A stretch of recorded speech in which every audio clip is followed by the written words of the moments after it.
Hi, Sophie! Hi, Sin! Hi, everyone! And welcome to How to Catch a Fearsome Critter, Episode 1. Title pending. And today we're talking about Hugag, a fearsome critter with a melted clock for a face and no knees. When Sin says melted clock for a face, she means its face it has a very large upper lip. Doesn't actually have a melted clock. She's trying to be poetic to make you think of the Salvador Dali persistence of memory thing. But the problem is that, none of the fearsome critters really make sense anatomically. So her saying, it's got a melted clock for a face, makes it might actually have had one, it doesn't though. You want to stick around in this podcast, you're going to have to cut down on the sass. That's how I just see why Richard laughed.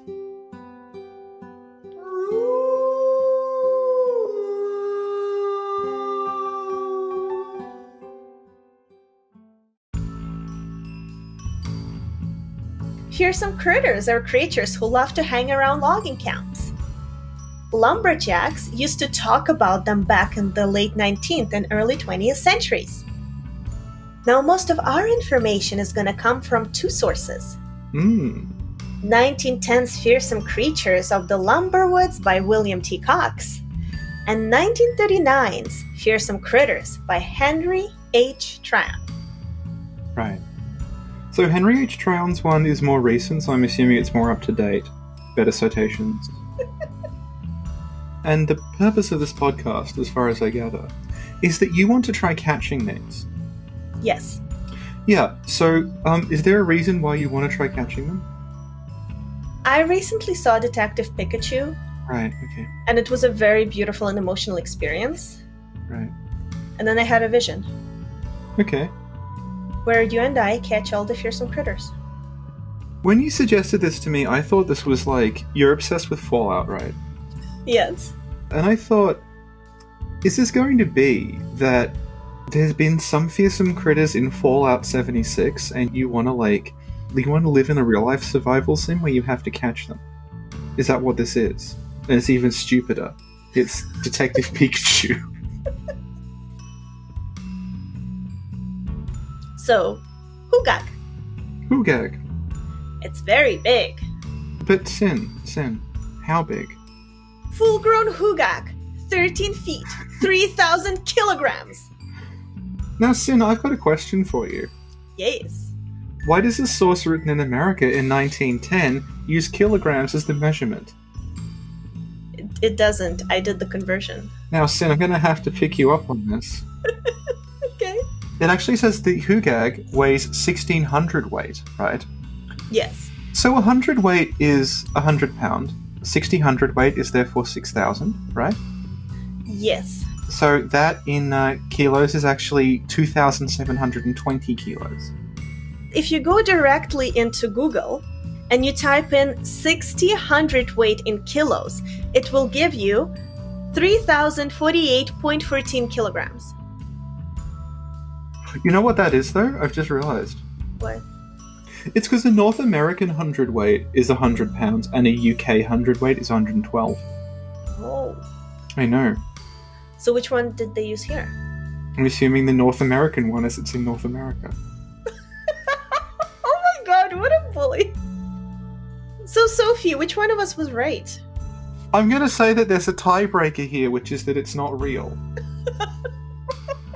For the sake of argument, we will say it is 3,000 because that's kind of halfway between your suggestion and my suggestion. Okay. Alright. Thank you, Sophie. Yeah. But can you tell us the size and weight of a baby Hugag? Well, a baby Hugag is allegedly 1,800 pounds, or 1,800 weight, if you're in North America. To put that in perspective, an adult moose is 1,200 pounds, or 1,200 weight. They're also apparently 13 feet tall when they grow up.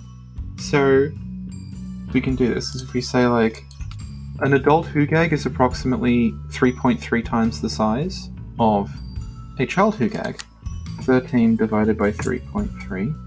So a baby Hugag, assuming it maintains the same proportions throughout its life, would be about 4 feet tall.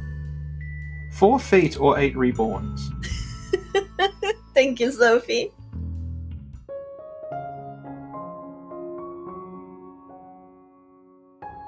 Hi, Sophie here.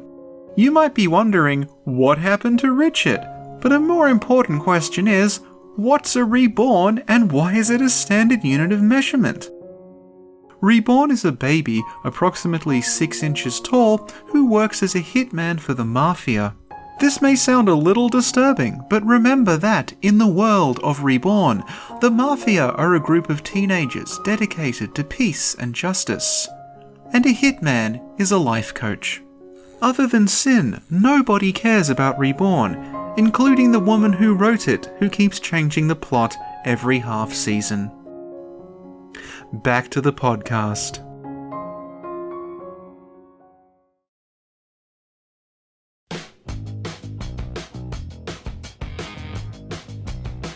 Hi, Sin here. Sophie said that no one cares about Reborn other than me. So let me tell you some facts about Reborn. Reborn was among Japan's top-selling series for several years. In 2007, it was the 10th best-selling series in Weekly Shonen Jump, with a total of 7 million copies sold.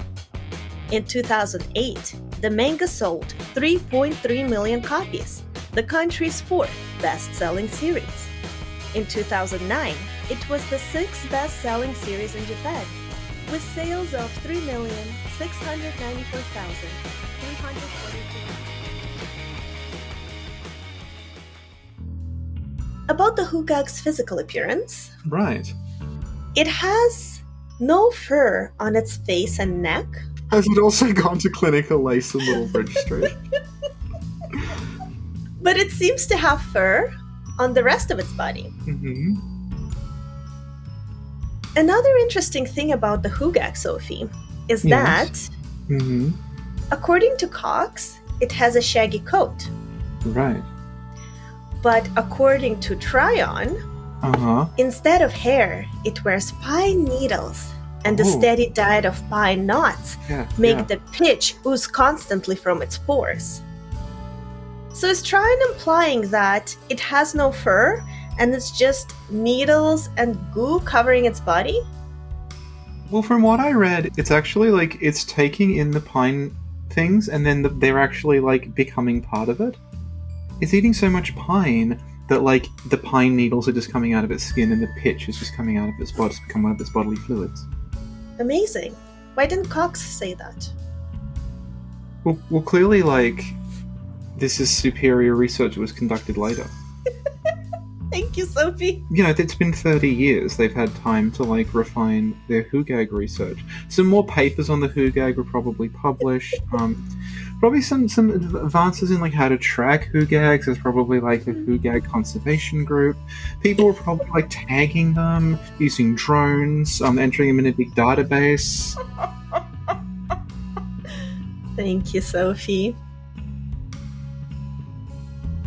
Now, how would you describe its face? You described it as being like a melted clock.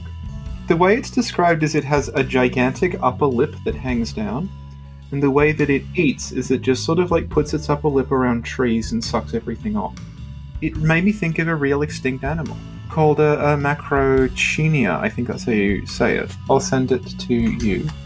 This is what it made me think of. Oh my god. Was this in the late 19th, early 20th century? No, I think it's a little before then. Talking like late Pleistocene. In one important key way that differs, right? The Marocchinia has knees. The Hugag has no knees. No. Sophie? Yes, Sim? When I heard Hugag had no knees, I had the most sorrowful vision. Oh no. Do you want to hear it? Certainly, certainly. Hugag is wearing its Adidas getup, and it's like, "Привет, bratva!" to its fellow Slavs. But Hugag feels really sad because he cannot do the Slav squat.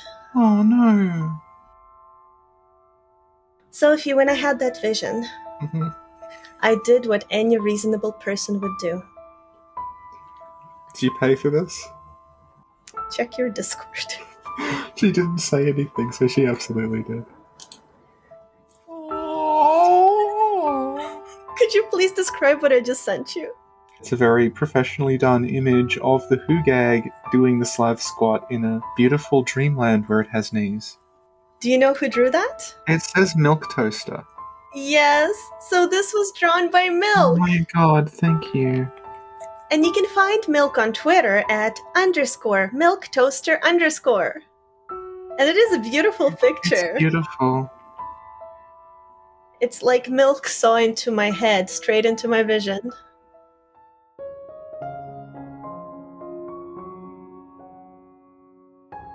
Hi, Sophie here.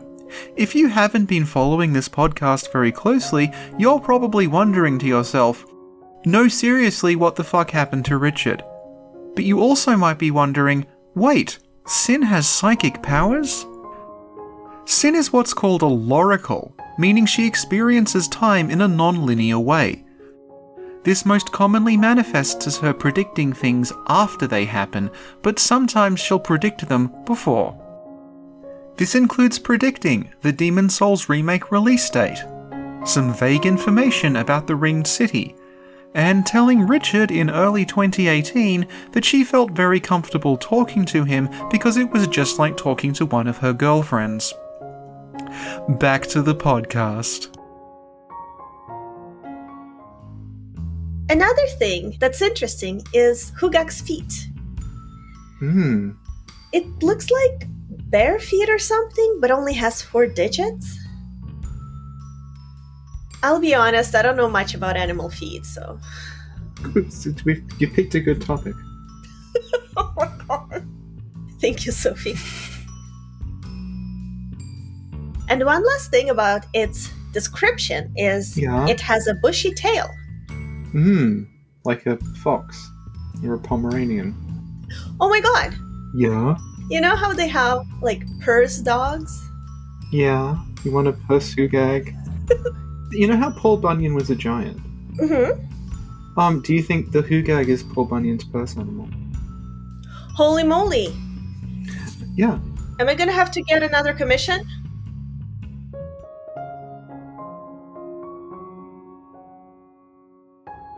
Hi, Sophie here. You've probably figured out what happened to Richard by now, so your mind is wandering. Commissions, I hear you think? That's right.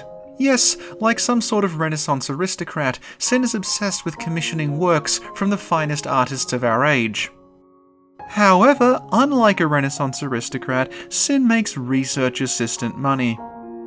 If you'd like to supplement her income to help her pay for even more art, you can head to patreon.com/SinclairLaw. Back to the podcast. So now let's move on to Hugag's geographical location. You can find it around the lake states. The range it covers goes from, like, Wisconsin and Minnesota and all the way to Hudson Bay. Right.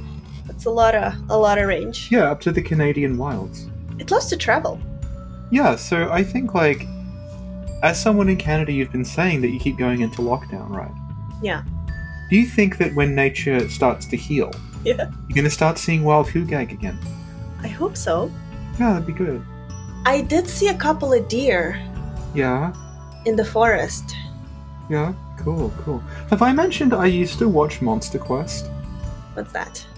It was a terrible, terrible History Channel series about cryptids, where they just interviewed people who were like, you know, I live in these woods all my life, I never seen nothing like that. And I feel like you need to be that. You need to be like, I lived in Canada for 25 years. And I saw some deer, but it was a very weird deer. It was not a normal deer, I tell you that. Everyone is telling me there's a normal deer, but I do not believe them. It was a Hugag. Thank you. Thank you, Sophie. Thank you, Sin. Now let's move on to Hugag's diet. Because it doesn't have knees, it can't eat stuff off the ground. If it tried, it would, like, topple over. The problem is they give it a really long neck, so it could reach things on the ground. You know what they should have done? I don't want to backseat cryptid these people, but like, if they had said its neck couldn't bend, it would have made a lot more sense than the weird thing we have now. I think that's the problem. Even if its neck can't reach the ground, it can still reach like a foot off the ground. It could just go to a stump. If it stood in like just on some uneven ground, like... Yeah, that's true, Sophie. Yeah. I wouldn't tell you how to do your job. 19th century lumberjacks, but... Thank you, Sophie. Now, let's move on to Hugag's habits. One of their habits is sleeping. Yeah, huh? But because they have no knees, they have to lean against a tree as they sleep. Again, I'm only bringing this up because the book specifically mentions baby Hugags. But, like, if a Hugag can't bend its knees, what is the birthing process like? It just goes boom on its legs and it just starts walking. Okay. I think. Because it loves to travel. Maybe it, loves to travel from birth. I think something that loves to travel would have evolved knees. Well, wait a minute. Let's say you stand for long periods of time. Mm-hmm. They tell you not to lock your knees. Oh. Hugags have no knees to lock. Oh my god, yeah. Yeah. Evolution at work. So basically they're like the Martian tripods from War of the Worlds. Just these long, sort of like lumber, like trying desperately to stand up. They're about as big too. Yeah. Thank you, Sophie. Thank you, Sin. So now, let's talk about when the last one was spotted. This is actually kind of sad. Oh no. The last one was reported killed at Turtle River, and it was a young one. Only 1,800 pounds. And apparently it was found stuck in the mud, and it was killed by Mike Flynn of Cass Lake. You're an asshole, Mike Flynn. Fuck you, Mike Flynn. Mike Flynn, you're cancelled.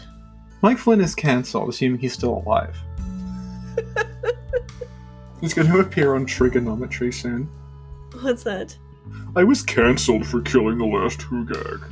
It's like, welcome to the Substack of Mike Flynn. I blog about being a lumberjack and cancel culture. Thank you, Sophie. So now we can move on to the last part, which is why we're here. Why are we here? How do we catch one? Well, the book actually tells us one method of catching the Hugag, right?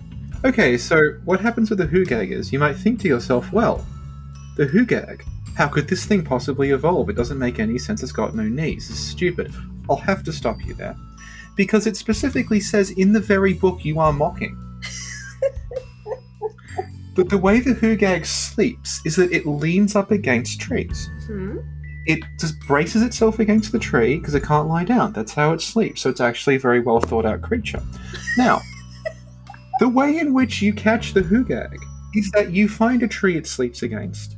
You look around, you try to find a tree where like a lot of like bark's been knocked off. Looks like something very heavy's been pressed against it. And you almost cut it down. You cut like halfway through the trunk of the tree. So when the Hugag leans up against it to go to sleep, the whole thing topples over, bringing the Hugag with it. That's how in the book you catch a Hugag. Or you wait for it to get stuck in mud. Mike Flynn.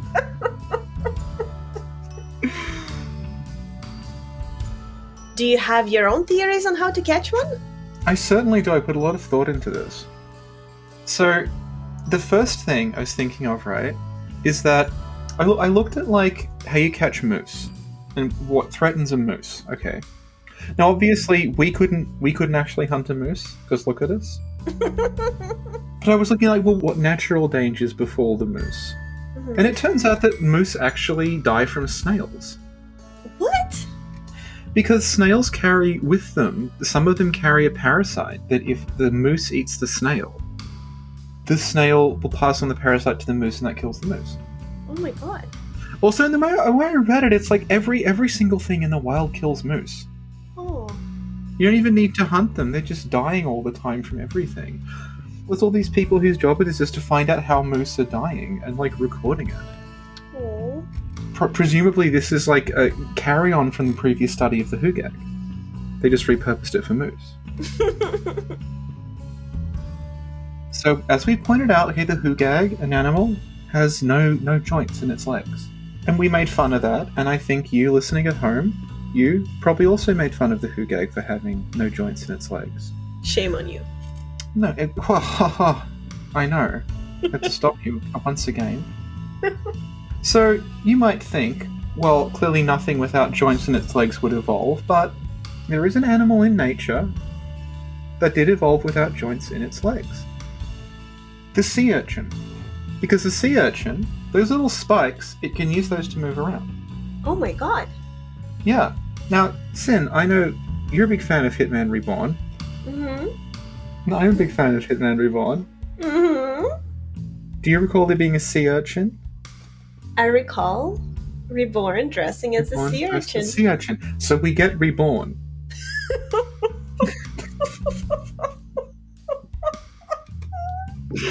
To dress as a sea urchin, their closest living relative, in order to lull them into a false sense of security.